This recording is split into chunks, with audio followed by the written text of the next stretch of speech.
하나님의 말씀은 사도행전 10장 33절 한 절만 간절히 같이 한번 보겠습니다. 시작. 내가 곧 당신에게 사람을 보내었는데 오셨으니 잘하였나이다. 이제 우리는 주께서 당신에게 명하신 모든 것을 듣고자 하여 다 하나님 앞에 있나이다. 아멘. 요 사도행전 10장 33절 말씀은 주보 순서 이렇게 그 예배 순서 맨 끝에 있는 그 말씀이거든요. 항상 이제 우리가 하나님 앞에서 예배 드리는 것이고 하나님 앞에 있음을 우리가 확실하게 이제 알았으면 좋겠다. 그 말씀을 그래서 이제 그 말씀만 이렇게 좀 하반부 후반절 말씀만 이렇게 좀 적어놨습니다. 근데 이 말씀은 고넬료가 이제 베드로를 초청하게 됩니다. 이 고넬료는 이탈리아 부대 출신으로 이제 백부장이었습니다. 그런데 이 고넬료는 이제 이탈리아 부대 출신 백부장, 이탈리아 출신임에도 불구하고 이탈리아 부대는 대부분이 이탈리아 반도에서 이제 모집한 황제 친위 부대라고 합니다. 그런 완전한 이방인이죠. 그러고 보면은. 근데 어떻게 하나님을 믿고 의지했는지 참 신기합니다. 그가 이제 그 당시에 이 팔레스타인 지역에 오게 됐던 것은 다른 것이 아니라 이제 로마의 황제가 바뀌었다고 합니다. 황제가 바뀌었는데 쿠데타 일으킨 거죠. 황제가 바뀌었는데 그 황제 친위 부대로 오게 된 건데 그 전임 황제 테칠딘 페위딘 황제랑 친구가 누구냐면 헤로드 왕이랍니다. 헤로드 왕이 그렇게 친했다고 합니다. 그래서 테칠딘 그 황제가 있어서 헤로드 세워준 거예요. 그러니까 헤로드 세워주니까 헤로드 왕으로서는 굉장히 헤로드 가문으로서는 그 황제에 대해서 은혜를 입은 거죠. 은인인 셈이죠. 그래서 이제 새로운 황제가 등장하면서 전임 황제 구테타 이렇게 등장하면서 이제 헤롯이 위험하다고 느낀 거예요. 그렇다면 유대인들이 아주 강하고 싸움 잘하기로 유명한데 이 사람들이 반란을 일으키면 아주 곤란하다. 그래서 가서 잠시 어떻게 지내는지 잘 좀 확인 좀 하고 와라. 이렇게 해서 사실은 백부장이 이제 거기에 왔다고 그럽니다. 같이. 그래서 배경은 그렇게 됐는데 이 백부장이 어떻게 하나님을 믿었는지 유대교의 그 하나님을 믿었는지는 잘 모르겠지만 이제 그 백부장이 어쨌든 믿고 유대 땅에 와 있으면서 하나님께 기도하고 늘 구제하고 이렇게 힘썼습니다. 그런 생활을 늘 잘했는데 그때에 이제 그 백부장이 있던 이제 가버나움이 백부장이 있던 가이사랴인가 이 도시에 이제 그게 당시에 총독이 사는 도시입니다. 가이사랴라는 도시거든요. 총독이 사는 도시인데 그 가이사랴라고 하는 도시에서 총독이 살고 있는데 거기서 얼마 안 떨어진 곳에 요빠라는 곳이 있는데 거기에 이제 베드로가 온 겁니다. 베드로가 거기 온 것을 알고 하나님께 선상 중에 이제 고넬료에게 말하는 거. 넌 요빠에 가서 이런 시몬 베드로 초청하라. 이렇게 이제 얘기하게 되고 그래서 환상 가운데 초청했고 반면에 이제 베드로에게는 이제 그 이방인들이잖아요. 백부장이 초청 이방인이기 때문에 베드로는 굉장히 유대교적인 사고방식이 많았다고 합니다. 그래가지고 이제 로마의 백부장이 초청한다고 하면 안 갈 게 뻔하기 때문에 하나님께서 환상을 보여주죠. 그에게 보자기에 많은 이제 저는 것들 이제 여러 가지 점 있는 것들 흠 있는 것들 내어주면서 잡아먹어라 이랬는데 왜 이 정죄 부정한 것들을 먹습니까? 난 먹을 수 없습니다. 이렇게 이제 베드로가 기도 중에 환상을 보면서 그거를 이제 그렇게 답을 합니다. 그때 하나님께서 그 거룩히 여긴 걸 내가 속되다 할 수 없다. 이렇게 말하면서 이제 너에게 그 가이사랴에서 한 사람이 초청 올 텐데 따라가라. 이렇게 지시해서 따라가게 됩니다. 그게 이제 고넬료인 거죠. 이게 고넬료 이 사건이 굉장히 중요한 것은 로마 교회가 이 고넬료에 의해서 세워지게 됩니다. 고넬료가 나중에 친위 부대니까 다시 돌아가게 되니까 아니겠어요? 돌아가면서 이제 베드로를 통해서 하나님을 더 확실히 알고 예수 그리스도를 알게 되어서 로마로 서가면서 이제 들어가서 거기서 복음을 전하는 거죠. 로마에는 알다시피 당시에 사도들이나 선교사들이 들어갈 수 없었다고 합니다. 들어가기가 쉽지 않은 거죠. 그럼에도 불구하고 이미 나중에 가보니까 교회들이 있었던 겁니다. 사도 바울도 그래서 로마의 교회가 세웠다는 얘기 들으면서 로마를 거쳐서 내가 서바나로 가야 되는데, 로마 지나야 서바나 가는 거거든. 지금의 스페인 땅인데, 그 서바나로 갈 때 바로 이제 로마 너희를 잠시 걸렸다가 가겠다, 이렇게 하면서 로마에 가려고 로마서를 쓴 것이 로마서입니다. 이미 로마에는 교회가 있기 때문에 내가 거기다 교회 세우는 게 목적이 아니다. 내가 나무터 위에, 바로 로마서 끝부분에 보면 나무터 위에 나는 집을 지지 않는다, 이렇게 얘기하거든요. 이미 복음이 전해진 곳에는 전하지 않겠다는 취지로 이제 말하는 거죠. 그래서 사도 바울도 이제 그렇게 해서 로마로 가고자 했는데 사실은 잘 막혔던 거죠.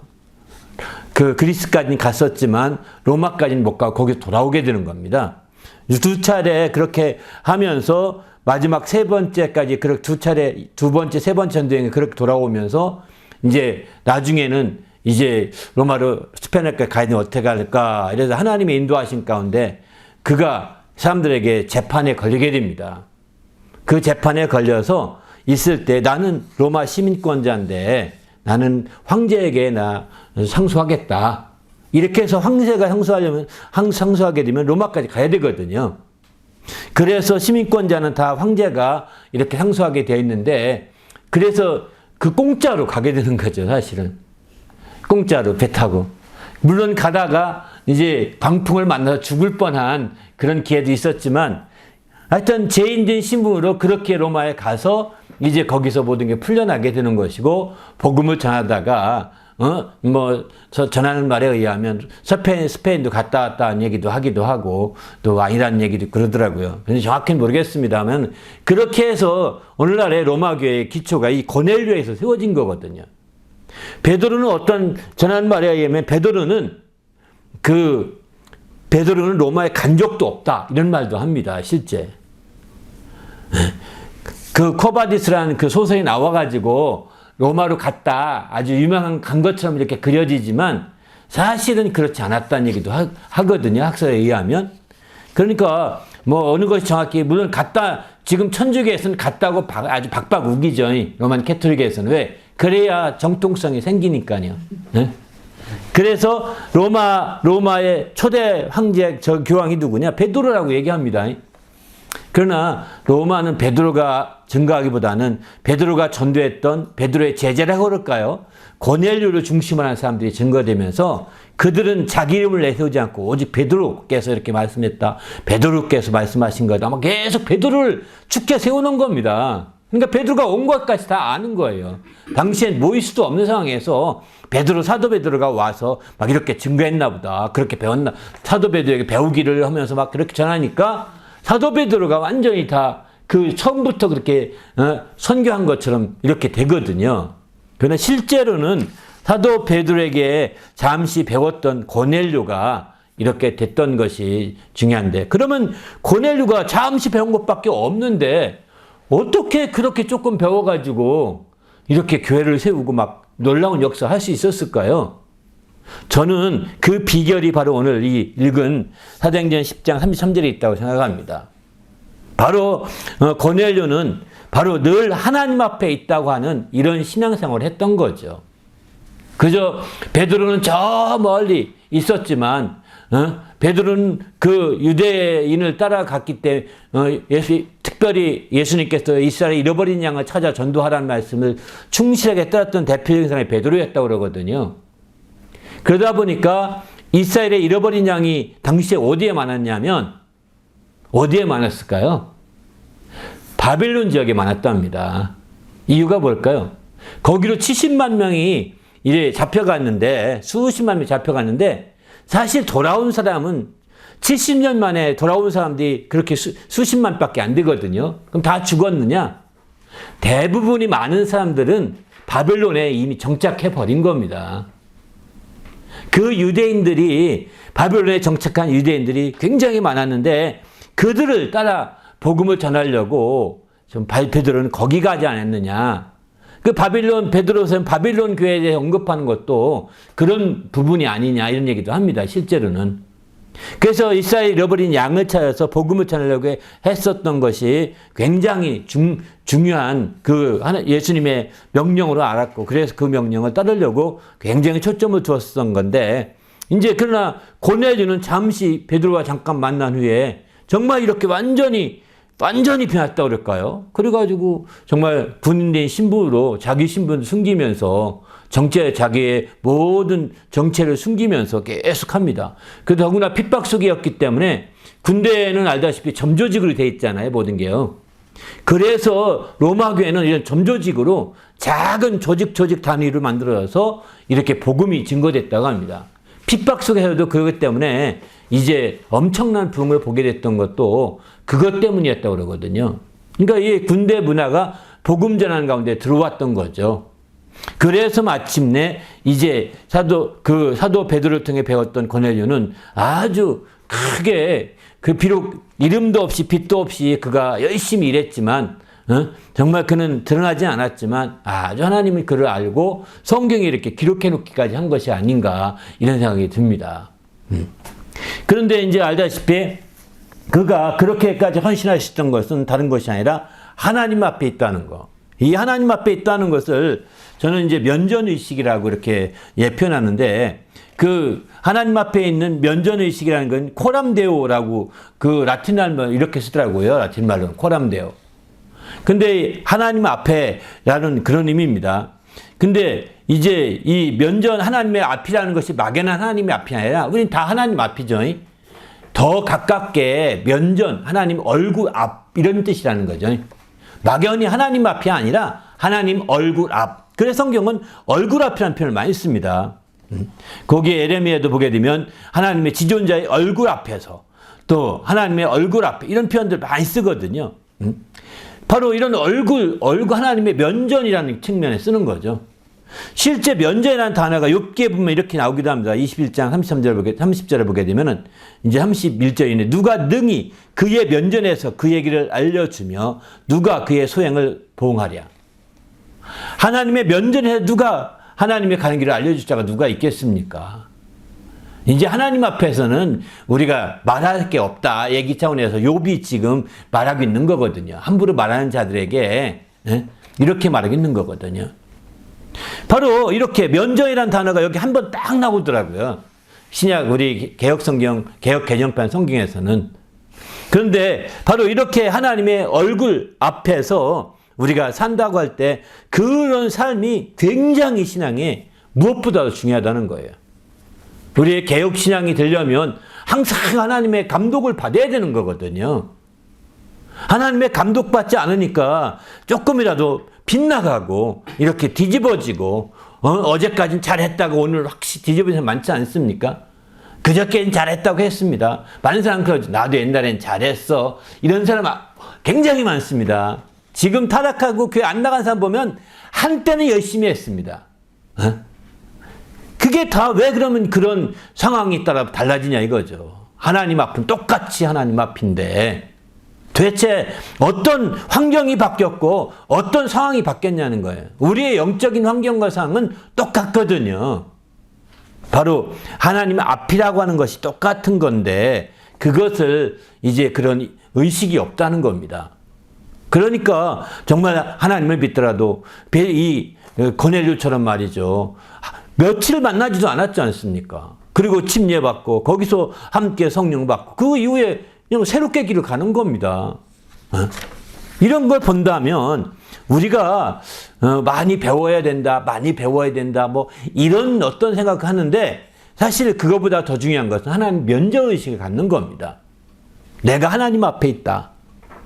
하나님의 얼굴 앞에 내가 있어서 그분을 내가 뵙고 있고 그분에게 명령을 받고 있고 그분의 지시를 받고 있고 그분의 인도를 받고 있다고 하는 이런 자부심과 자신과 그런 자기에 깨어있게 되면 이제 어떤 가르침보다도 어떤 지식보다도 강력한 거거든요. 여러분 하나님 앞에서 함부로 행동할 수 없지 않습니까? 그러니까 하나님 앞이라고 하는 이것이 그저 하나의 형식이 아닙니다.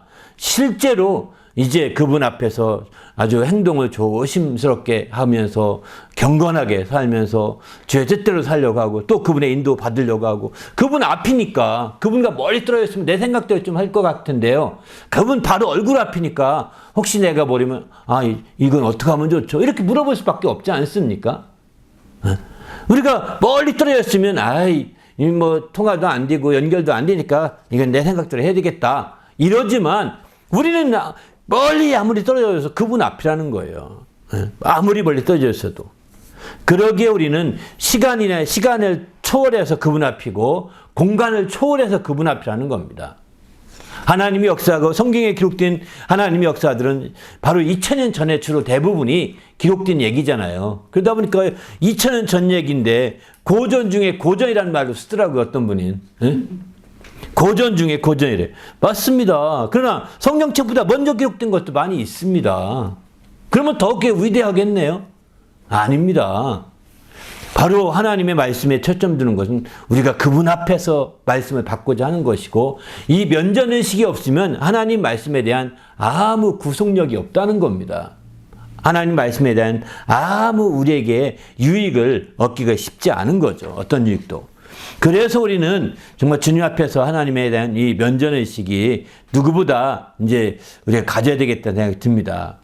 특별히 이제 하나님 앞에서는 특별히 우리가 숨길 수가 없다는 거죠. 거기 에레미야 보게 되면 이런 말씀을 하죠. 우리가 하나님 앞에 있다고 하면서 에레미야 16장 17절 보면은 이는 내 눈이 그들의 행위를 살펴보므로 그들이 내 얼굴 앞에서 숨기지 못하며 이러지 않습니까? 그분의 얼굴 앞에 숨길 수가 없다는 겁니다. 그러기에 우리가 철저히 하나님 앞에 우리가 있음을 알고 정말 그 하나님의 뜻을 따라서 우리가 담대히 정말 그분께 여쭤보고 모르면 하나하나 여쭤보는 겁니다. 그렇게 해서 나가게 되면 새롭게 될 수 있는 거죠. 그러면 하나님 앞에서 면죄의식을 가지면 어떻게 해야 되느냐? 먼저는 이제 하나님 앞에서 온전히 거주한다. 내 안에 거한다. 이런 표현이죠. 성경은 거하는 건데 시편에서는 거주한다. 이렇게 표현하더라고요. 바로 거기에 정착하는 겁니다. 하나님 앞에서 정착하는 삶을 살아야 되는 거죠. 하나님 앞이 임시적인 거처가 되면 안 되는 거죠. 그 하나님 앞이 임시적인 거처로 생각한다면 이제 이런 사람도 있습니다. 아주 똑똑한 분이 얘기인데요. 이제 신앙은 두고 봐야 돼요. 지금 열심히지만 될지 몰라요 하면서 이제 괜히 한 자락 깔아놓습니다. 그렇지 않습니까? 저 한 자락 깔아놓잖아요. 또 타락할지도 모른다고 한 자락 깔아놓거든요. 많은 사람들 보니까 열심히 하다가 마침내 또 안 나온 사람도 있더라고요 하면서 지금 열심히 한다고 전부는 아니에요. 이렇게 한 자락 아니 그렇게 하지 말고 하루를 살더라도 영원히 살 것처럼 살아야 된다는 거죠. 내가 타락할 거 미리 준비해 놓고 있다가 다른 사람 하든 나도 그렇구나 이렇게 할 생각은 안 된다는 겁니다. 내 마음과 생각 속에서 하나님 안에 거하는 그것, 하나님 앞에 거하는 것이 영원한 것이고 거기에 초점 두고 우리가 생각을 하고 거해야죠.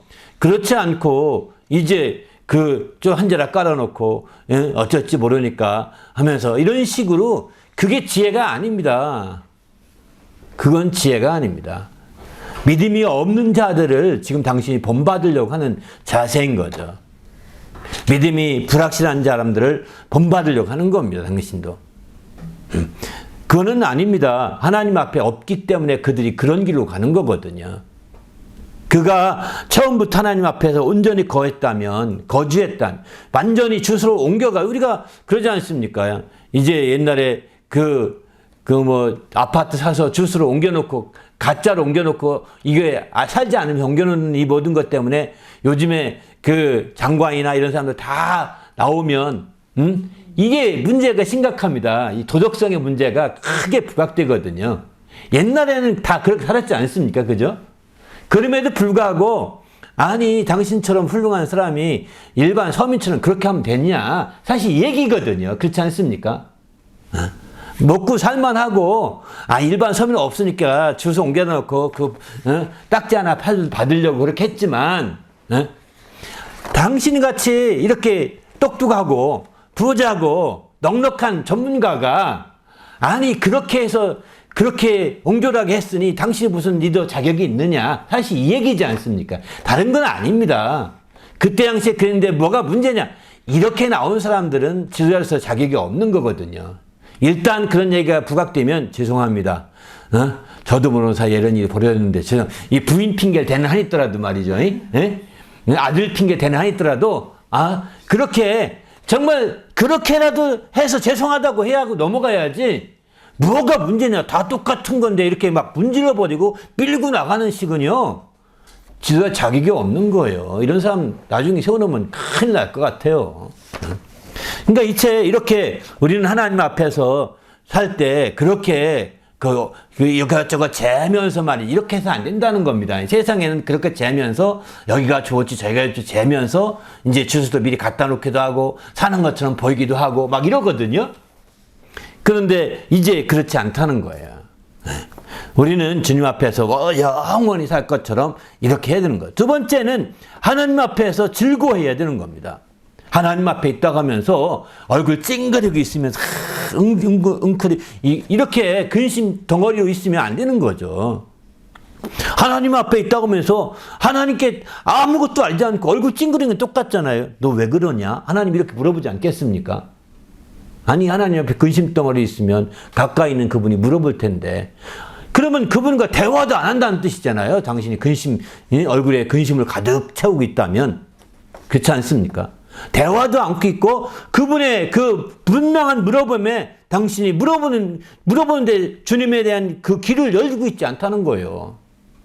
그래서 우리는 이제 그분 앞에 있는 앞에서는 즐거워해야 되는 겁니다.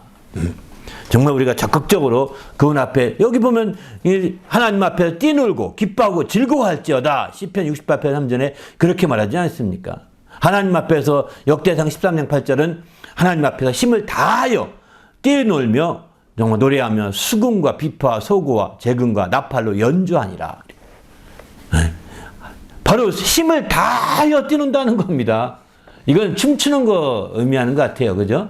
옛날이나 지금이나 춤추면 이렇게만 뛰노는 거잖아요. 그냥 막 뛰는다는 것보다는 춤추는 것이 같습니다. 아무튼 이렇게 그분 앞에서 이렇게 기뻐하고 즐거워해야 되는 거 당연한 건데 그냥 이렇게 뛰놀지 않고 뛰놀더라도 그냥 이렇게 한다면 기쁜 게 하나도 없이 한다면 분명히 하나님이 그에게 물어볼 거예요. 너는 왜 그러느냐 이럴 겁니다. 그러면 내가 이런 근심이 있습니다 라고 얘기하면서 자기 근심을 털어놔야죠. 그러면 근심이 변하여 기쁨이 되지 않겠습니까? 근데 이제 근심을 가지고 계속 그런다면 이 하나님 앞이라고 하는 것을 면전의식이 없는 거죠. 불확실한 겁니다. 그리고 하나님 앞이지만 내게 당장 부딪혀오는 현실이 크게 부딪혀 다가오는 거죠. 왜? 들보가 눈앞에 있으면 하나님이 안 보입니다. 들보 때문에 보이지 않습니다. 큰 물체가 아니어도요. 이런 물체라도 가까이 있으면 다른 거 못 봅니다. 이게 엄청난 큰 거죠. 그래서 우리는 이제 주님 앞에서 이렇게 즐거워하는 자가 되고 세 번째는 하나님 앞에 부르짖어야 되는 거죠. 내가 근심이 있다면 그냥 하나님이 물어볼 때까지 그냥 근심으로 가만히 있지 말고 하나님 나는 이렇게 마음에 근심이 있습니다. 난 이렇게 마음에 걱정이 있습니다. 난 이렇게 염려가 됩니다. 이거 어떻게 하면 좋습니까? 하면서 가까이 계신 그분께 정말 앞에서 이렇게 부르짖어야 되는 거죠.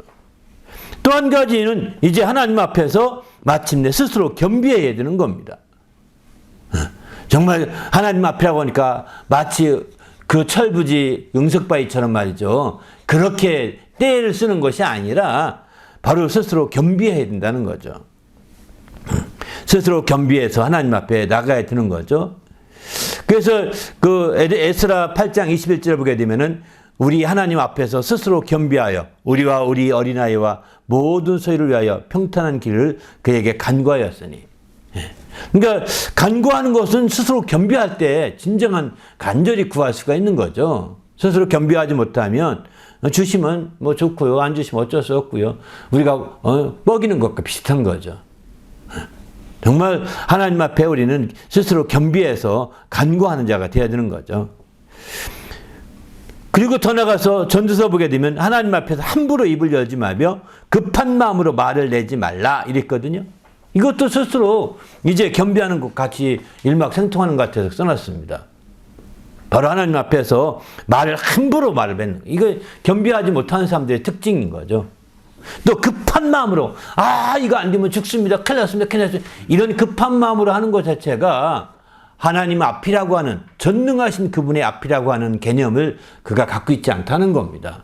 면전의식이 불확실하기 때문에 그렇게 막 그냥 호들갑 떠면서 그렇게 작은 문제 하나가 마치 지금 금방 망할 것처럼 이렇게 나오고 있는 거죠. 아닙니다.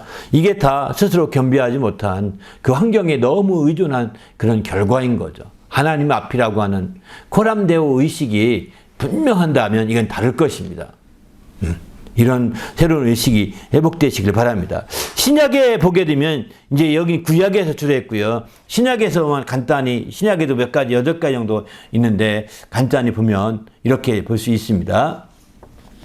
이제 첫째는 하나님 앞에서 판단해야 돼. 우리가 판단하라도 하나님 앞에 판단해야 되는 거죠. 사람 앞에 판단하지 말고 사람 앞에 판단하면 눈치껏 판단하기 쉽거든요. 하나님 앞에서 판단. 너희도 판단해라. 우리는 이 베드로는 하나님 앞에 판단한 겁니다. 너희가 어떤 게 옳은가 판단하라고 그들에게도 판단하고 했지만 우리는 베드로는 이미 결론 났습니다. 그래서 나는 내가 듣고 봤던 것을 말하지 않을 수 없다. 단호하게 그 다음 구절에서 그렇게 사도행전 4장 20절에서는 그렇게 말하는 걸 보게 됩니다. 또 하나님 앞에 자랑할 것이 없다는 겁니다. 로마 4장 2절에 자랑할 것이 없습니다. 고린도서 1장 29절도 아무 육체도 하나님 앞에 자랑하지 못하게 하려 함이라. 심지어는 자랑할 것도 없을 정도가 아니라 자랑할 것이 있어도 자랑하지 못하게 한다는 겁니다. 자랑할 것이 있어도 자랑하지 못하게, 육체로는 자랑하지 못하게 이렇게 하려고 하신다. 하나님 앞에서. 하나님이 그런 의도를 가지고 있다는 거죠. 세 번째는 하나님 앞에서 스스로 믿음을 가지고 있으라. 로마서 14장 22절 보면 내게 있는 믿음을 하나님 앞에 스스로 가지고 있으라. 이렇게 말하죠. 확실하게 믿음의 확신을 가지라는 거죠. 자기가 옳다 하는 바로 자기를 정죄하지 아니하는 자는 복이 있도다. 너무 지나치게 이제 자기 정죄하기까지는 안 되는 거죠. 스스로 자기가 옳다 하는 게 지나친 확신이 되어서 정죄하지 않는 자가 복이 있다는 겁니다. 그러나 스스로 믿음을 가지라는 겁니다. 또 이제 4번째는 하나님 앞에 스스로 자기를 자천하는 거죠. 스스로 추천하는 겁니다. 스스로 하나님 앞에 사람의 양심에 대해 스스로 추천하노라. 하나님 앞에서 이렇게 표현하죠. 이렇게 자천하는 거죠. 하나님 앞에서. 하나님께 당당히 말할 수 있어야 되겠다는 겁니다. 또 하나님 앞에서 선한 일에 조심해야 된다. 선한 일에 열심히 해야 돼. 주위에서 선한 일을 해야 된다는 것이죠. 또 하나님 앞에서 자신을 낮춰야 된다는 거예요. 주 앞에서 낮추라. 그리하면 너희를 높이시리라. 야고보서 4장 10절에 이렇게 말씀하고 있습니다. 바로 하나님 앞에서 자기를 낮추는 것이 굉장히 중요한 거죠. 앞에 구약에서 말씀한 것 스스로 겸비하는 것과 똑같은 표현이기도 한데요. 이렇게 중요합니다. 또 이제 주 앞에서 굳세게 함. 8번째는 바로 진리에 속한 줄 알고 우리 마음을 주 앞에서 굳세게 하리니 이렇게 표현했는데 주 앞에서 굳세게 하라는 겁니다. 이렇게 하나님의 면전의식을 가진 사람들이 어떻게 행동해야 될지 이 정말 12가지 정도만 확실하게 우리가 할 수만 있다면 아마 우리를 통해서 고넬료의 역사가 나타날 수 있을 것입니다. 할렐루야. 고넬료 역사가. 내가 어디에 가든지 정말 하나님의 앞에서 내가 이렇게만 산다면 고넬료 역사가 나타날 수 있는 거죠. 그러나 하나님 앞이라고 하는 그 개념이 불확실하게 사니까 이제 문제가 되는 거죠. 그러면 왜 이런 면적의식이 필요할까요? 바로 하나님의 앞에, 그 하나님 앞에는 우리의 가는 길이 그 앞에 있기 때문입니다. 하나님 앞에 넌 평안히 가라. 너희가 가는 길에 여호와의 앞에 있느니라. 너희 가는 길이 하나님 앞에 있다는 겁니다. 그러니까 하나님의 앞에 있으니까 하나님 앞에 있어야 되는 거죠. 내 가는 길이 하나님 앞에 있는데 내 가는 길을 가려고 하는데 하나님은 앞이 아니고 그런 의식이 없으면 어떻게 될까요? 엉뚱한 길로 가는데 갈 길이 아닌 거죠. 다른 길로 가는 것과 똑같은 거죠. 두 번째는 시편 119편 168절 보게 되면은 우리의 모든 행위가 그 앞에 다 있기 때문이라는 겁니다. 우리가 무엇 하든지 그 앞에 그 행위가 다 있다는 겁니다. 세 번째는 그 네 번째 부분도 주의 충만함이 그의 앞에 있다는 겁니다. 주의 앞에는 충만한 기쁨이 있고 이렇게 표현하지 않습니까? 주님 앞에 이 충만한 기쁨이 있다. 그래서 그 앞에 이 면전의식을 가지면 기쁨이 있는 겁니다. 즐거움이 있는 거, 기뻐 뛰는 수 있는 거기서 힘이 생기는 거죠. 여기에 대해서는 세 가지 측면은 이제 긍정적인 면이라고 한다면, 근데 거기 세 번째 보면 우리의 죄악도 그 앞에 있다는 겁니다. 우리가 죄를 져도 그 앞에서 죄를 짓는 거다. 이 얘기를 합니다. 바로 이렇게 그 앞에 바로 우리의 죄악이, 그 죄악을 항상 하나님 앞에 있게 하사. 이렇게 표현하죠. 죄악도 하나님 앞에 있는 겁니다. 그러기에 우리는 주님 앞에서 하나님의 말씀으로 말미암아 정말 우리의 선한 것들, 좋은 것들, 이런 것들만 하나님 앞에 있는 것이 아니라 우리의 부정적인 것들, 우리가 하나님 앞에 내놓고 싶지 않은 것들, 떳떳하지 못한 것들, 이런 것들까지도 그 앞에 다 있다는 것입니다. 그러니까 우리는 정말 그 면전의식을 가지지 않으면 안 되는 거죠. 그러면 이런 면전의식을 확실하게 가질 때 어떤 축복이 있느냐? 하나님 앞에서 은혜를 받게 된다고 사도행전 7장 46절은 말합니다. 면전의식이 필요한데 이런 면전의식을 확실히 가지면 이제 그 신약을 중심으로 쭉 살펴보면 바로 하나님의 은혜를 받게 돼. 이게 은혜 받은 게 축복이죠. 바로 하나님 앞에서 은혜 받는 것입니다. 언젠가 많이 말씀드렸지만 임금님이 이제 그 멀리 휴가 가서 거하는 곳을 행궁이라고 표현하는데 그 행궁에 가시게 되면 임금님이 거하는 기간 동안에 꼭 특별 그 과거를 보게 된다고 합니다. 특별 과거. 그 특별 과거를 봐서 이제 거기서 그 주위 사람들이, 왜냐면 임금님 오면 그만큼 거기에 모든 시중을 들고 모든 대접하고 하는 거 그만큼 힘든 거거든요. 그 행궁의 지역에 있는 사람들이 다 임금 먹고 마시는 거, 그 함께 온 사람 먹고 마시는 거 다 공급해야 되거든요. 그러니 얼마나 힘들겠어. 그러니까 그들에게 혜택을 베푸는 거죠. 은혜를 베푸는 겁니다. 그래서 이제 특별 과거를 특별하게 본 거죠. 특시 뭐라고 하는데 잃어버렸네요. 특시라고 하나요? 어쨌든 이렇게 시험을 봤는데, 그래서 충청도에 온양 행궁이 있는데, 온양온천에 온양 행궁이 있는데, 그래서 충청도 양반이 많다는 얘기를 하더라고요. 어떤 학자들은. 왜 맞는지 정확한지 모르겠지만 어쨌든 이제 지금 같은 시대가 아니라 그 당시에는 그들에게만, 충청도 사람들에게 더 많은 혜택이 가는 건 분명한 것 같습니다. 왜냐하면 정보가 오늘날처럼 이렇게 많이 유통이 안 됐거든요. 또 두 번째는 하나님 앞에 그리스도의 향기. 바로 우리가 하나님 앞에 가면 정말 그리스도의 향기로 하나님께 정말 그 향기를 드릴 수가 있는, 향을 드러낼 수가 있는 거죠. 하나님께 영광 돌리는 겁니다. 그 향기로서 향을 더 나타낼 수가 있는 거죠. 세 번째는 하나님 앞에서 모든 기쁨으로 기뻐함. 바로 모든 기쁨으로 기뻐함 너희로 해서, 그리고 하나님 앞에서 그렇게 한다 하지 않습니까? 하나님 앞에서 너희로 말미암아 모든 기쁨으로 기뻐하니, 이렇게 표현하거든요. 그러니까 하나님 앞에서 모든 기쁨으로 기뻐하는 역사가 나타나야 되는 거죠. 우리도 주님 앞에서 이렇게 하나님 앞에서 모든 기쁨으로 기뻐할 수 있게 부탁드립니다. 더 나아가서는 하나님 앞에 담대함. 요한일서 3장 21절 보게 되면은 바로 책망할 것이 없으면 하나님 앞에 담대함을 얻고, 이렇게 표현하지 않습니까? 이렇게 하나님 담대함을 얻는데 책망할 것이 없어진다는 겁니다. 그 자신이 가졌던 죄악이나 이런 것들을 빨리 회개하는 자가 돼야 되는 거죠. 이루기 위해서는. 또 하나님 앞에서 그 나라와 제사장을 삼음. 하나님의 나라와 제사장이 나라라고 하는 것은 통치권자, 당시에 통치권자는 나라와 일치하거든요. 그러니까 통치하는 자와 제사장을 삼다는 거죠. 왕 같은 제사장이라는 뜻이라고 보시면 될 것 같습니다. 계속 왕노릇하게 된다, 이렇게 말하죠. 요한계시 5장 10절은.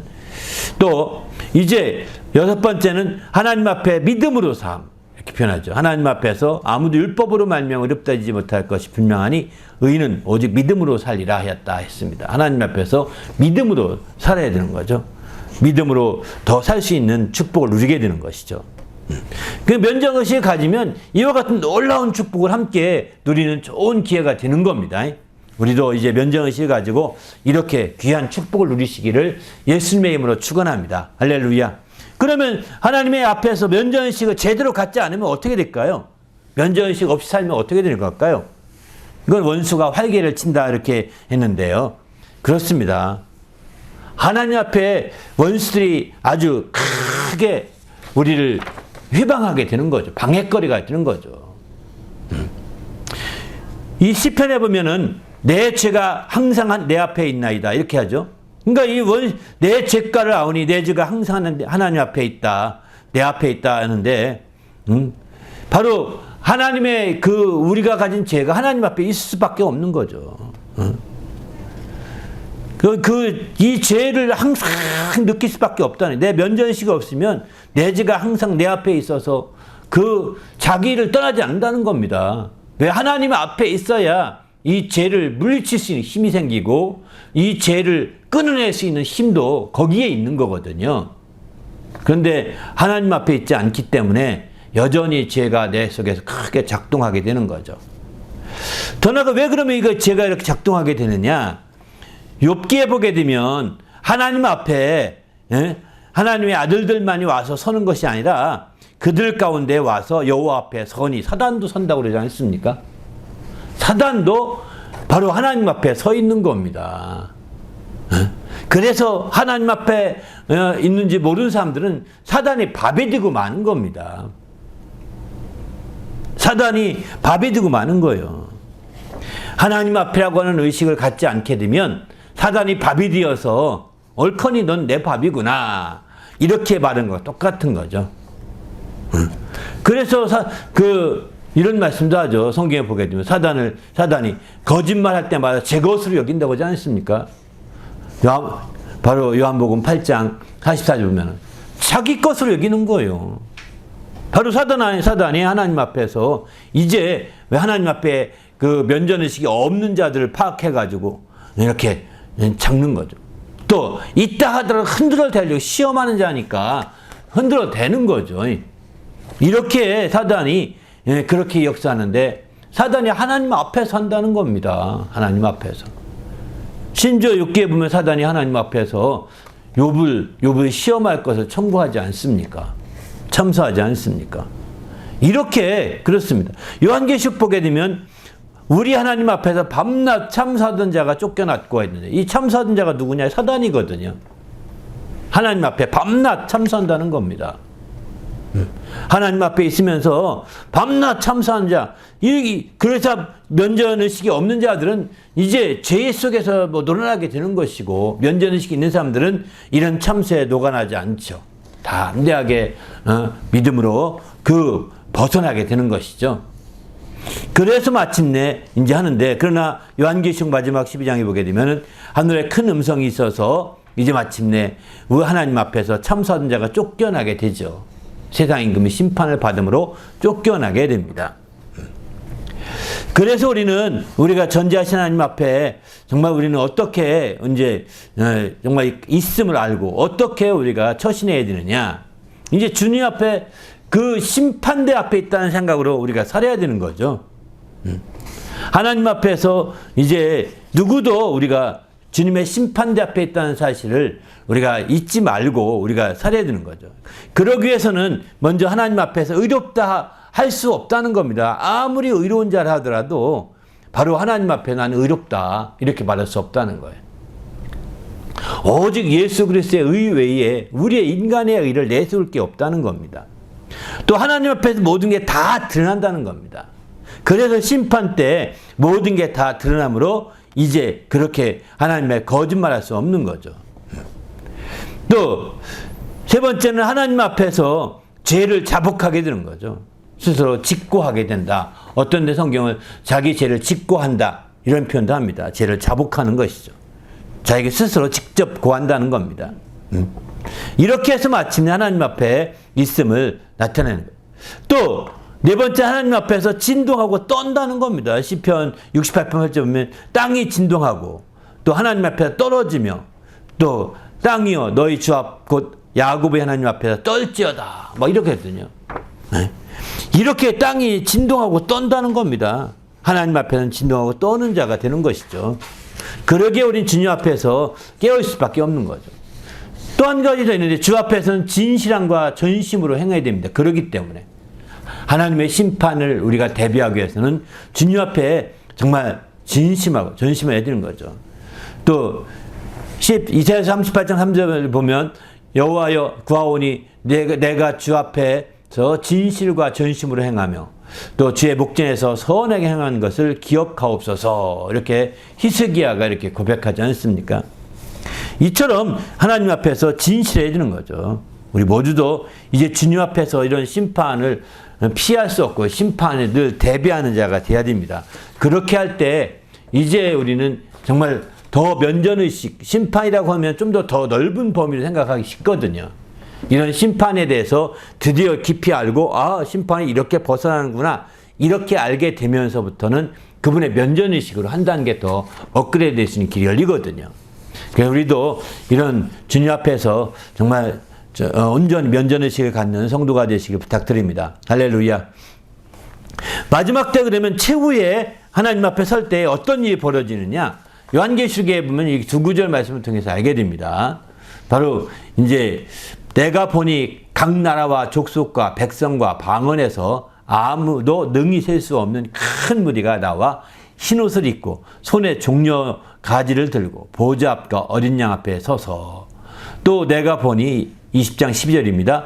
죽은 자들이 큰 자나 작은 자나 그 보좌 앞에 서 있는데 책들이 펴 있고 또 다른 책이 펴졌으니 곧 생명책이라. 죽은 자들이 자기 행위를 따라 책들에 기록된 대로 심판을 받으니. 마지막 심판받는 모습을 나타내는 거 있는 것이죠. 이렇게 우리가 마지막 요한계시록은 이렇게 해서 행의대로 그 행한 대로 생명책에 기록되어 있는데 그것을 따라 그대로 심판받고 이제 주님의 상을 받을 건 상을 받고 잘못한 부분이 있다면 바로 벌을 받을 건 벌을 받게 되는 것이죠. 상벌이 이 심판대 앞에서 이제 구체화되는 것입니다. 그러면 우리가 하나님 앞에 있다는 면전의식은 어느 정도까지 우리가 깊이 생각할 수 있느냐? 면전의식에 이런 하나님 앞에 있다는 것의 의익을 한번 생각해 본다면 바로 하나님 앞에 있다는 것은 이사야서 49장 16절 보면 내가 너를 내 손바닥에 새겼고 너희의 성벽이 항상 내 앞에 있나니 이렇게 표현하거든요. 우리가 하나님 앞에 있는 것은 그냥 내가 있고 싶어서 있는다 이런 개념도 있겠지만 하나님이 우리를 그의 손바닥에 새겼다는 겁니다. 그의 손은 항상 자주 쳐다보잖아요. 그죠? 손바닥에 새겨서 그냥 떨어질 수가 없다는 거예요. 구말리 양처럼 손오공이 날아가서 내가 산 끝에 왔다 라고 썩었는데 막 쓰고 왔더니 알고 봤더니 그게 부처님 손가락이었다고 그러지 않습니까? 부처님이 얼마나 광대했으면 그렇게 했느냐고 부처님의 광대함을 말하는 건데 우리 주님은 더 광대하신 분이십니다. 부처 이런 정도가 아닌 거죠. 그래서 진정 부처를 한 사람에 불과한 거고 부처가 신이라 한들 피조된 신에 불과하지 않습니까? 만들어진 신에 불과하니까 우리 주님은 창조자로서의 주님이시잖아요. 그러니 더 완전한 겁니다. 그 손에 새겼다는 겁니다. 이미 새겨놨다는 거예요. 이 손이 얼마나 크길래 전 인구 다 새기고도 남죠. 그렇지 않습니까? 사람들은 마치 주님을 조그만 한 사람처럼만 생각하니까 이제 그렇게 생각하는데 아닙니다. 광대하신 주님을 생각하는 거죠. 그리고 우리가 당시 예루살렘 성적을 지는 성을 이제 막 이사야 시대는 그 느부갓네살이 와서 느부갓네살인가요? 북쪽에 있는 그 왕들이 와서 막 쳐들어온 그때거든요. 이사야 시대는. 히스기야 시대인데 그때는 북쪽에 아시리아 그 왕들이 와가지고 막 쳐들어와서 포위되고 그런 상태였는데 그때에 이제 성벽이 완전히 포위된 거죠. 그런데 하나님 앞에 이 성벽이 내 앞에 있다 이렇게 말합니다. 넌 걱정하지 말라 얘기예요. 포위돼도 걱정하지 말라. 결국은 이렇게 말씀하시더니 마침내 이제 어떻게 됐습니까? 아시리아는 이제 갑자기 국내 문제로 돌아가게 됩니다. 돌아가게 되면서 아시리아 그 황제가 이제 구테타에 의해서 죽게 되고 유다는 멸망하지 않게 됩니다. 북쪽 이스라엘만 망하고요. 그 뒤에 바빌론이 와서 이제 망하게 되는 거죠. 그때 바빌론은 작은 지방의 작은 소국이었다 합니다. 아시리아가 그렇게 가고 나서 이 바빌론이 소국에서 와가지고 축하한다고 이스라엘이 대단한 나라라고 막 칭찬해 주면서 막 그러니까 히스기야가 너무 좋아가지고 하나님 해준 건 인정하지 않고 자기가 한 것 같이 자랑합니다. 그러면서 막 다 보여줍니다. 바빌론 그 사신들에게 성전의 금고 같은 거 다 보여줍니다. 그랬더니 이제 책망을 하죠. 내가 보여준 건 다 그 손으로 넘어가리라 이럽니다. 그때 바빌론이 그렇게 강대할 줄은 아무도 몰랐던 거죠. 아시리아가 너무 강대했기 때문입니다. 근데 그 바빌론이 강대해져서 완전히 다 통일하고서 아시리아도 다 통일하고 나서 유다 땅에 오는 겁니다. 느부갓네살 왕 때 드디어는 다 주님 이사야가 말한 대로 다 가져가게 되는 거죠. 예언한 대로. 그러나 성벽 당시에 아수르의 그 침입 때 성벽이 완전히 포위되어서 막 이제 오늘날에 한 상황이었는데 하나님의 보호로 살아난 거예요. 왜? 성벽이 내 앞에 있다 하시더니 안전한 겁니다. 하나님 앞에 있으면 안전한 겁니다. 그렇지 않습니까? 이렇게 이제 또 의와 공의가 주의 보호자의 기초라 인자함과 진실함이 주 앞에 있나이다 이렇게 표현하죠.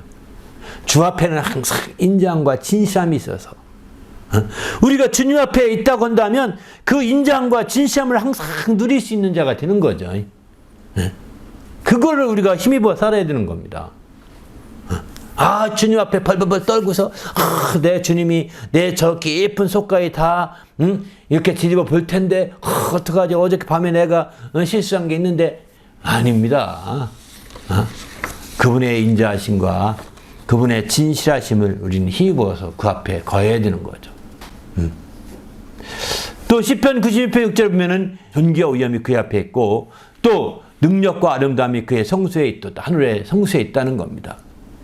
그러니까 우리가 존귀와 위엄이 항상 하나님 앞에 있으므로 우리가 더 경건하고 거룩하게 임해야 되겠죠. 그건 너무 중요한 거죠. 그래서 우리는 주님 앞에 정말 철저히 이렇게 깨어 있어야 합니다. 또 욥기 2편 1절에 보면 2장 1절에 보면은 이제 하나님 앞에 바로 사단도 있습니다. 사단도 하나님 앞에 섰다고 표현하죠. 그러니까 정신 바짝 차려야 되는 거예요. 하나님 앞이니까 넉넉고 지내면 된다. 이거 결코 아닙니다. 하나님 앞이니까 난 몰라 이제 하나님 앞인가 우리가 흔히들 이런 말 합니다. 방주 비유하면서 한번 구원 받았으면 안전합니다 하면서 방주 한번 탔으면 넘어져도 방주 아니잖아요. 이렇게 설명한 거 들어보셨죠? 맞습니다.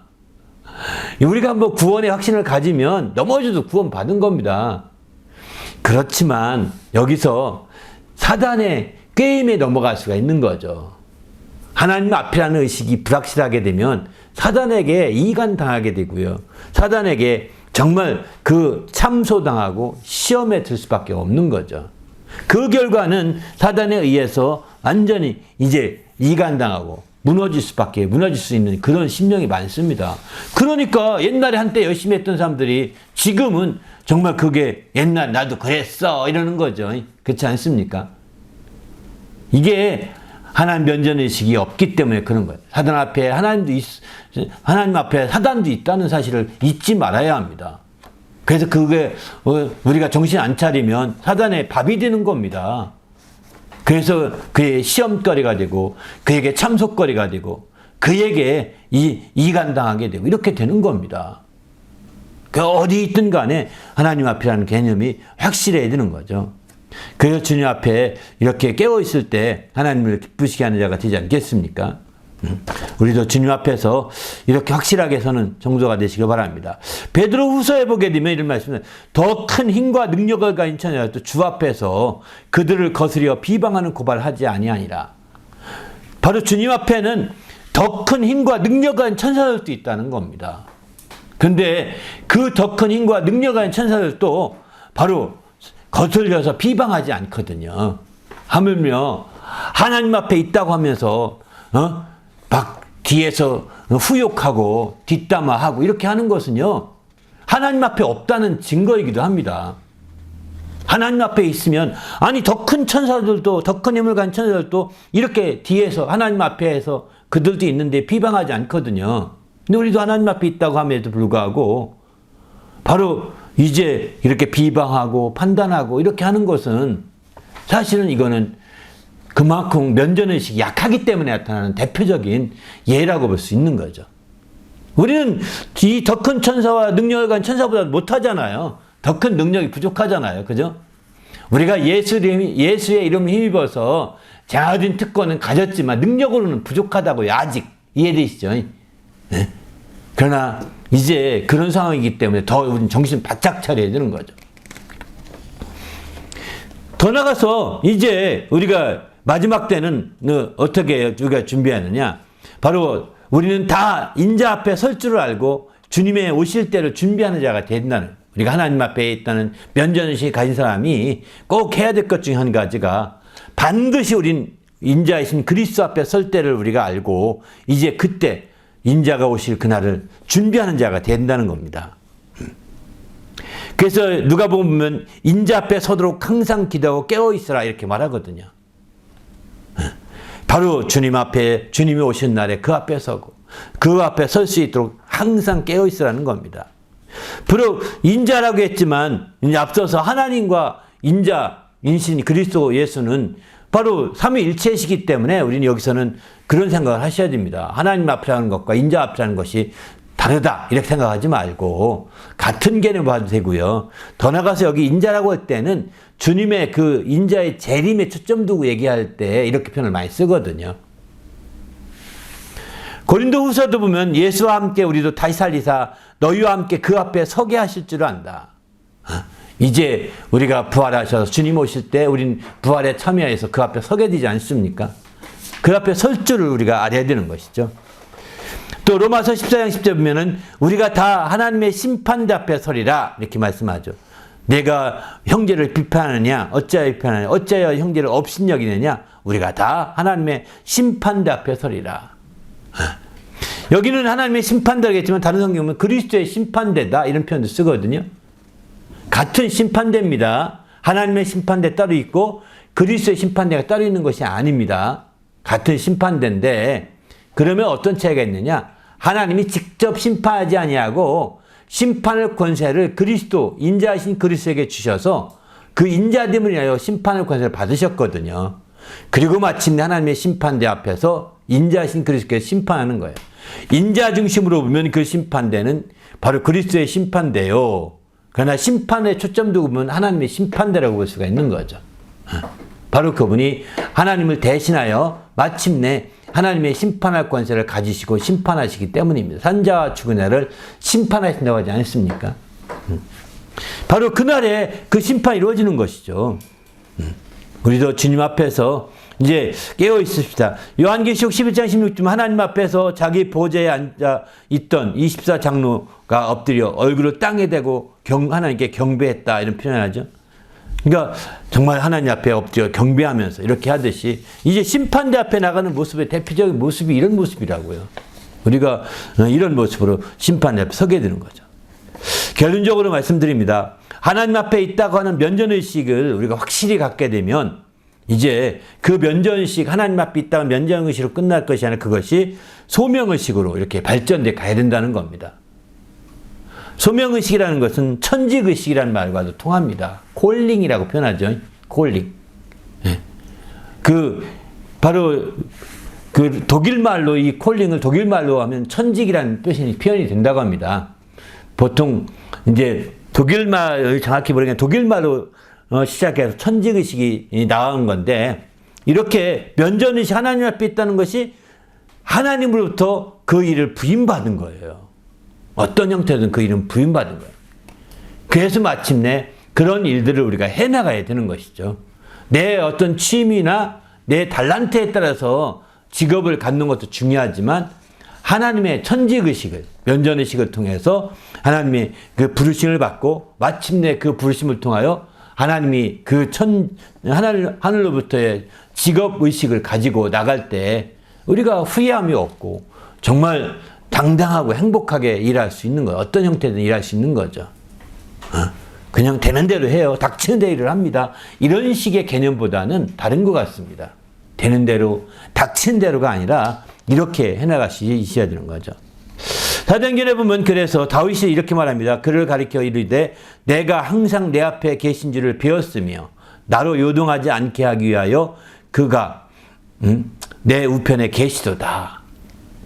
다윗이 시편을 통해서 말씀한 말씀인데요. 그 말씀을 이제 베드로가 인용한 말씀입니다. 베드로가 처음 성령 받고 나서 처음 설교할 때 인용한 말씀이거든요. 바로 내가 항상 내 앞에 계신 줄을 배웠다 이렇게 표현합니다. 바로 이제 그들이 성령 받고 난 이후에 그들 항상 자기 앞에 있는 주, 이거는 하나님 앞에 있는 나가 아닙니다. 바로 내 앞에 있는 주님을 뵙다 이렇게. 주님 앞에 있는 나죠.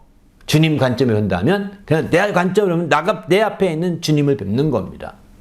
항상 이런 개념을 우리가 가져야 되는 것이죠.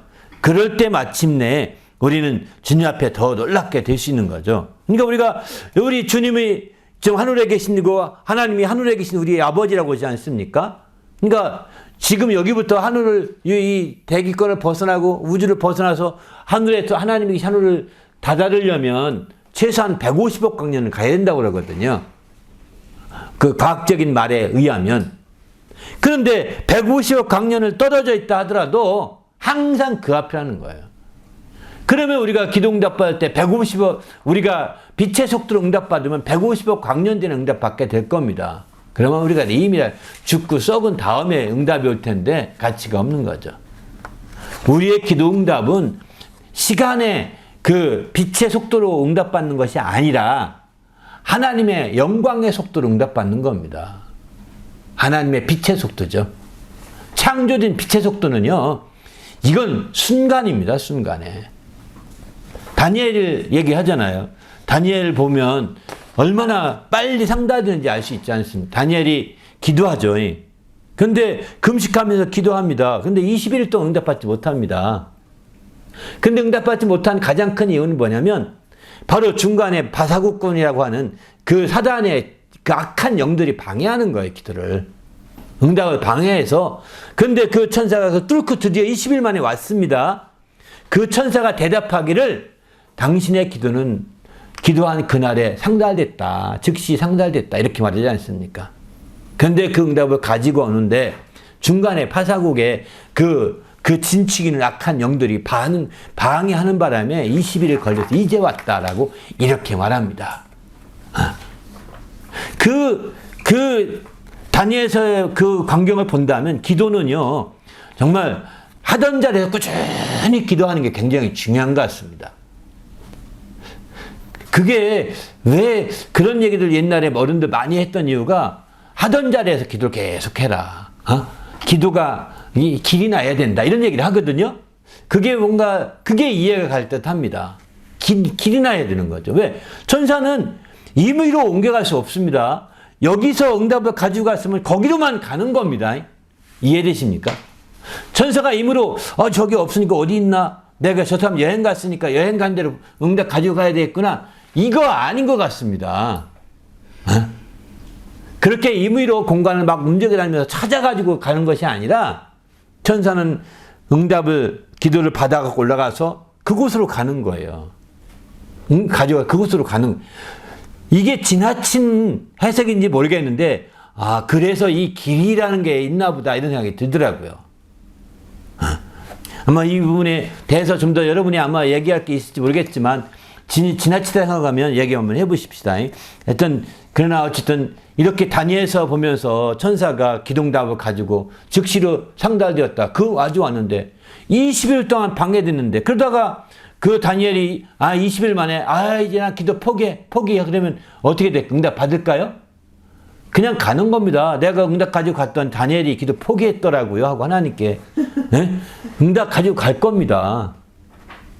끝까지 기도해야 된다는 거예요. 그래서 우리는 주님 앞에서 이렇게 기도하십시오. 할렐루야. 바로 이게 다 하나님 앞에서 펼쳐진 일들이거든요. 그래서 우리는 하나님의 얼굴을 피하려고 하지 말아야 된다는 거예요. 우리가 알다시피 창세기 3장에 보게 되면 아담이 피하잖아요. 그죠? 아담아 내가 어디 있느냐? 하나님이 묻지 않습니까? 아담이 어디 있는지 몰라서 하나님이 낯을 피했다고 했습니다. 창세기 3장 8절에 보면 바로 낯을 피하여 이제 동산 나무 사이에 숨은지라. 하나님의 낯을 피했다. 난면자잖아요. 면전을 피한 겁니다. 그러면 피했나요? 하나님 모르나요? 알죠. 숨어도 그 면전인 겁니다. 그래서 욥기는 이제 너희가 하나님의 낯을 따르려느냐, 그를 위하여 변론하려느냐 하면서 이제 하나님의 낯을 따라야 된다 얘기하는 거죠. 정말 그들이 정죄하니까 이렇게 거꾸로 얘기하지만 결국 하나님의 낯을 따라야 된다 이렇게 얘기하고 있는 겁니다. 우리 모두 주님 앞에서 하나님 앞을 낯을 피하지 말고 하나님 앞을 도망하지 않는 자가 되시기 바랍니다. 시편 68편 1절은 주를 미워하는 자들은 주 앞에서 도망하리다 이렇게 표현합니다. 주를 미워하는 주 앞에서 도망한다는 겁니다. 피하는 거죠. 한마디로 말해서. 근데 피한다고 해서 피할 수 있나요? 그러기보다는 시편 51편 11절 말씀은 나를 주 앞에 쫓아내지 마십시오라고 하면서 막 그 더 주님 앞에 더 가고자 하는 그런 강렬한 마음이 필요하지 않겠습니까? 그런 자세가 우리는 면전의식으로 가져야 되는데 그런 자세가 아니고 이렇게 한다면 이거는 바람직하지 않은 거죠. 우리 모두 주님 앞에서 하나님 앞에서 철저히 정말 바르게 판단하고 바르게 행동하는 성도가 되시길 바랍니다. 할렐루야. 그럴 때 비로소 하나님의 영광을 드러내고 하나님의 이름을 구하고 이렇게 되시는 거죠. 시편 24편 6절에 보면 여호와를 찾는 족속이요 야곱의 하나님의 얼굴을 구하는 자로다 했습니다. 우리는 하나님의 얼굴을 늘 구하고 하나님 앞에서 얼굴을 구하고 그분 앞에 나가는 그런 성도여야 되는 거죠. 그럴 때 하나님을 기쁘시게 하시는 거죠. 제가 이제 마지막으로 꼭 하나 언급하고 싶은 것은 이런 말씀을 많이 드렸습니다. 생활의 지혜로 하나님 앞에서는 명분을 추구하고 사람 앞에서는 특별히 여기 사람 이방인들입니다. 우리가 이 땅에 사는 동 이방인들과 함께 살잖아요. 불신자들과 함께 살지 않습니까? 그들과 거래하지 않을 수 없고 그들과 함께 생활하지 않을 수 없습니다. 이방인과 생활할 때는 실리를 추구하라. 하나님 앞에서는 하나님 앞에 대표인 게 교회 앞이겠죠. 성도들 관계에서는 명분을 추구하고 불신자 관계에서는 실리를 추구하라. 제가 사실 이 얘기를 굉장히 많이 일반 생활하는데 그렇게 하라고 많이 권했거든요.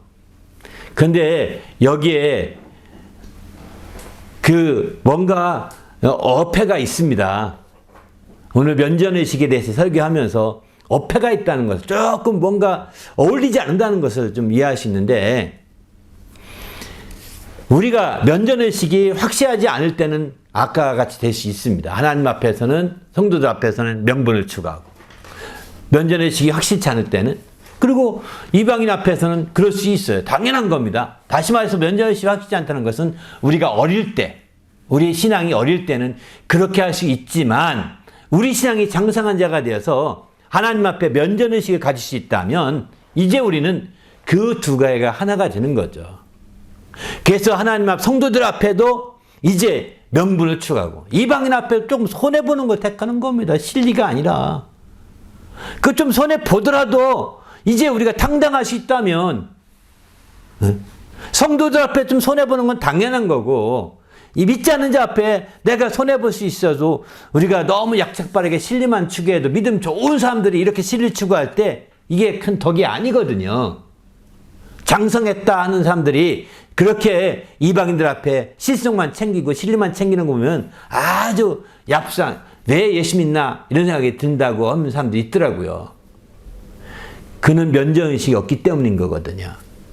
그의 신앙이 성장하지 못했고 성숙하지 못했기 때문에 이제 그런 생각이 나타나는 거죠. 그러나 우리 신앙이 어릴 때는 그 성도들 앞에서는 명분이요, 또 이방인 앞에서는 이제 우리는 정말 실리를 추구하십니다만 점점 이방인 앞에서도 신앙이 장성할수록 성장할수록 이방인 앞에서도 이제 면전의식을 가지고 우리가 온전히 명분을 추구하는 자가 될 때 이게 참된 성도라고 볼 수 있는 거죠. 우리가 조금 손해봐서 우리가 죽을 것 같지 않고 망할 것 같지 않다면 한번 하는 겁니다. 뭐 그냥 그 욕심 부려봤자 과도히 아껴도 내게 되지 않는다고 하지 않습니까? 그렇지 않습니까? 그래서 우리는 주님 앞에서 이렇게 하나님 면전의식이 중요하다는 거예요. 코람데오라고 하는 이 면전의식을 통해서 우리 영혼이 확실하게 정말 장성한 믿음으로 한 단계 업그레이드 될 수 있기를 예수님의 이름으로 축원합니다. 할렐루야. 함께 기도할 때 하나님, 내가 하나님 앞에 이런 면전의식을 가지고 살게 하시고 그래서 하나님을 기쁘시게 하는 귀한 신앙생활을 할 수 있도록 인도해 달라고 오늘 말씀 생각하며 간절히 기도하겠습니다.